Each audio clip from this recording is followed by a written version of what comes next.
कल आपको मैंने बताया था कि विद इन 24 आवर्स रिजल्ट आ रहा है and the Sandeep at last he has cleared the UPSC civil service exam.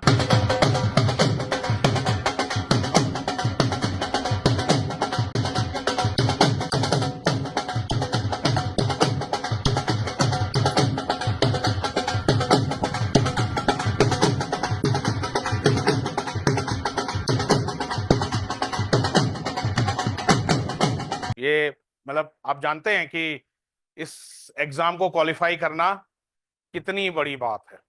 Okay, तो he will probably get the income tax, okay, either IT or GST. Okay, so he's now an IRS officer. Okay, and और मुझे पूरा विश्वास है ये इसकी पहली सीढ़ी है, पहली सीढ़ी है। ओके, कि जो अब IRS के बाद IPS या IAS। ओके, तो क्लास पहले संदीप जी का मुंह मीठा कराते हैं। ओके, बहुत ही डेडिकेटेड बच्चा रहा है, बहुत डेडिकेटेड। आई रिमेम्बर जहां अभय जी बैठे वहीं बैठा था और वहां से हमारी और संदीप की बहस हुई थी। इफ यू रिमेम्बर, को जो पुराने स्टूडेंट थे वो रिमेम्बर, मैंने टेस्ट लिया था और संदीप ने मेरे से क्वेश्चन किया था कि सर, इधर आप बेटा, कि सर आपने ये टेस्ट ना हमें फेल करने के लिए लिया है। ओके, तो पर फिर उसके बाद ना सारे टेस्ट में हाईएस्ट इसी के। मैंने इसको बताया बेटा टेस्ट फेल करने के लिए नहीं, टेस्ट आपकी कमियां बताने के लिए लिया जाता है। और फिर उसने स्ट्रेटेजी रिवाइव की और मतलब पीसीए ये मेरे पास हमारे संस्थान में पहले मुंह मीठा कराते हैं।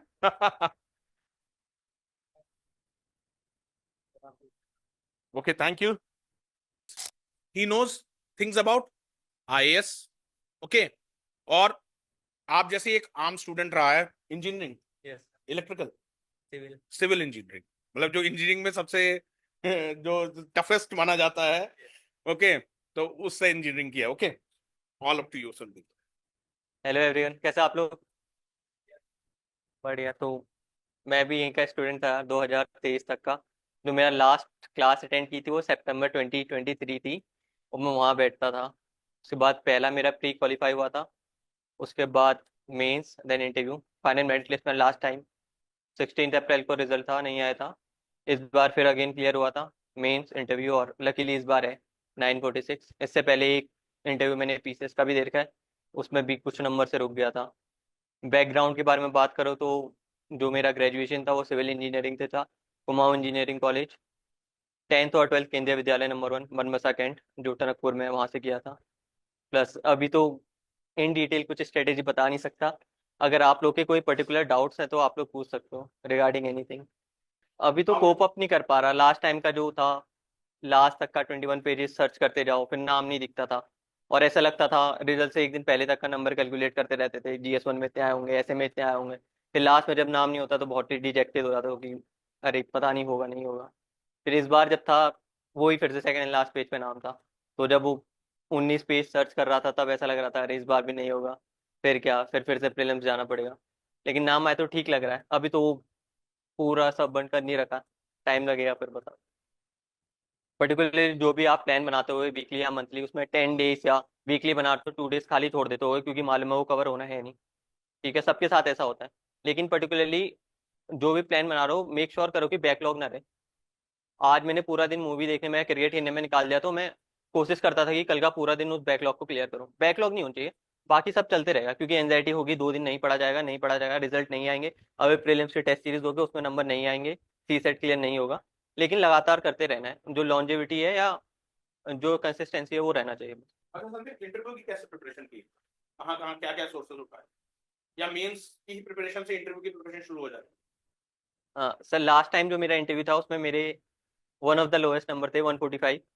तो one of the main reason था उसका कि मैं आंसर देता था और वहाँ पर कन्वर्जेशन चाहिए आपसे। वो कुछ पूछे हैं तो वो चाहते हैं कि आप ओपन एंडेड आंसर ना छोड़े, जैसा चाहिए उनको वैसा चाहिए। इस बार जो मेनली किया था, सोर्सेस में रहूँ तो कुछ 2-4 यूट्यूब चैनल्स थे जो IR कवर करते थे, और बाकी करंट अफेयर न्यूज़पेपर थे। Coming to the second question, जो सर ने कहा कि क्या इसकी प्रिपरेशन मेन से ही शुरू हो जाती है या प्रीलिम से ही हो जाती है, तो आपके जो सोर्सेस हैं अगर आप देखो तो आपको न्यूज़पेपर पढ़ना है, कोई सा भी एक पर्टिकुलर न्यूज़पेपर पढ़िए, उससे ही क्वेश्चन पूछते हैं इंटरव्यू में। तो वो न्यूज़पेपर आपको प्री में भी पढ़ना है, मेंस में भी पढ़ना है, और मेंस इंटरव्यू में भी पढ़ना है। तो सर वो तो सब कुछ कनेक्टेड है, आइसोलेटेड कुछ भी नहीं है। तो आपको एक साथ जब से शुरू कर दिया आपने प्री का, तब से सोचिए कि अगर ये वाला क्वेश्चन आज प्री में आ रहा है करंट अफेयर में, तो इस पे मेरे से क्वेश्चन भी पूछा जा सकता है, तो एक ओपिनियन भी रखे, अनबायस्ड ओपिनियन। तो वो मेनली हेल्प करेगा आपको अगर आप लोग एक दूसरे से बातचीत करते रहते हैं, या कोई है जिसके साथ कोई पर्टिकुलर टॉपिक डिस्कस करते रहते हैं। वेरी करता था, फॉर एग्जाम्पल जब आप लोग का अगर पहला ईयर है, तो आप लोग को पढ़ना पड़ेगा 8 9 या 10 घंटे, जितना भी आपका चल रहा है। जब मैं आया था तो मेरा फाउंडेशन ठीक ठाक था, क्योंकि मैं घर से पढ़ के आ रखा था, तब मैं वहाँ 8 9 घंटे पढ़ता था। यहाँ आने के बाद क्योंकि मेरा फाउंडेशन क्लियर है, अब उसके ऊपर भी मुझे बिल्डिंग बनानी है, तो वो कम भी बनाऊंगा तो भी चलेगा। अब मैं 6 घंटे लगाऊंगा तो रिवाइज हो जाएगा। अब अगर मैं जाके पढ़ूंगा, मैं 4 घंटे पढ़ूंगा, और जो नया है करंट उसको रिवाइज करूंगा, क्योंकि मेरा बेस क्लियर है। तो ये आप पे डिपेंड करेगा कि आपको कितने घंटे पढ़ना है।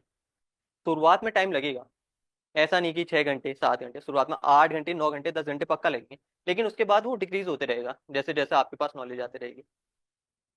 कुछ बहुत ही ज्यादा बल्कि सब्जेक्ट्स होंगे, पॉलिटी इकोनॉमिक्स, ठीक है, इसमें बहुत बल्कीनेस होगा। तो इसके लिए इंपॉर्टेंट है कि आप उसको कितने कम टाइम पे रिवाइज कर सकते हो। मेरा पर्टिकुलरली था कि मैं शॉर्ट नोट्स बनाता था उसके। आज जैसे सर ने पढ़ाया, कोई एक पर्टिकुलर टॉपिक पढ़ाया तो उसके शॉर्ट नोट। हाँ, या तो पर्टिकुलरली जो सर के नोट्स थे प्लस लक्ष्मीकांत से अगर कुछ अलग से पॉइंट मिला, बहुत कम मिलता था, लेकिन तो शॉर्ट नोट्स बनाना बहुत जरूरी है। रिवाइजन जितना ज्यादा रिवीजन उतना ज्यादा रिजल्ट पूरे उसको। मेरा ऑप्शन था political science and international relation. अगर आप लोग में से किसी को भी अभी भी डाउट हो रहा है ऑप्शनल को कैसे सेलेक्ट करें और ये उसमें हाई स्कोर कैसे करें, तो 3 4 चीजें देखिए। पहले तो क्या उसका मटेरियल अवेलेबल है आप लोग के पास, क्योंकि आप लोग दिल्ली से कनेक्टेड नहीं होंगे। देहरादून में उतनी अच्छी दुकानें हैं नहीं जहाँ पर पूरा मटेरियल मिले, आपको पीडीएफ मिल सकते हैं वो। दूसरा देखिए पीवाईक्यू। फॉर एग्जाम्पल जब मैंने पॉलिटिकल साइंस लिया था तो मैंने सबसे पहले पीवाईक्यू देखा, उसमें मुझे पॉलिटी का क्वेश्चन दिखा। मुझे लगा हाँ ये तो अभी मैंने ऑप्शनल पढ़ा नहीं है, फिर भी मैं लिख सकता हूँ, 10 में से कम मैं 2 नंबर तो ला ही लूंगा। तो एक वो कॉन्फिडेंस आ गया। फिर उसके बाद देखा टॉपर्स की आंसर सीट, जो कोचिंग वाले होते हैं उनसे जो मिला। अब मैंने देख लिया कि मेरे 2 नंबर तो आ रहे हैं, अब मैं देख रहा हूँ टॉपर ने भी वैसे ही लिख रखा है, तो मतलब मैं वैसा करूंगा तो मैं वैसा कर सकता हूँ। तो ये देखिए, और इंटरेस्ट सबसे मेन। और ज्योग्राफी में इंटरेस्ट नहीं है तो कोई फायदा नहीं उसको लेने का। पीएस आई आर में है तो वो लीजिए। नहीं, एक और चीज जो इंपॉर्टेंट है गौरव ने अभी किया, कि अगर आप पढ़ाई के अराउंड रहोगे तो फिर एक पर्टिकुलरली एक सेल में चले जाओगे, इंटरव्यू में वो इफेक्ट करेगा। आप में से बहुत लोग ऐसे होंगे, अगर मैं अभी कहूंगा कि हॉबी लिखिए, तो लिखिए अपनी हॉबी और आपकी अचीवमेंट्स क्या है। एक आपको जब वो आएगा पूरा का पूरा डिटेल एप्लीकेशन फॉर्म, उसमें आपको आपकी हॉबीज लिखनी पड़ेंगी, पोजीशन हेल्ड जो आपने कर रखे हैं अभी तक का, अचीवमेंट्स। अगर अभी आप लोग के पास वो है तो बढ़िया है, और आप लोग को उसमें मालूम है, नहीं है तो आप लोग को वो लाना पड़ेगा, क्योंकि अल्टीमेटली वो लिखना है, और उससे बहुत ज्यादा 80% ऑफ द क्वेश्चन आपके डेप्थ से आएंगे उस पर्टिकुलर सेक्शन से। तो उसके लिए आपके जो इंटरेस्ट है उसको कैरी ऑन करना पड़ेगा। मेरा क्रिकेट था, लास्ट के लास्ट ईयर पूरा इंटरव्यू मेरा क्रिकेट पे बेस्ड था। इस बार आईआर पे था, लेकिन आईआर पे मेरा होता। तो आप लोग को देखना पड़ेगा कि किसी एक पर्टिकुलर हॉबी या इंटरेस्ट को छोड़ नहीं सकते यूपीएससी के उसमें, क्योंकि वो आपको लिखना है, अल्टीमेटली वो भी काम आएगा।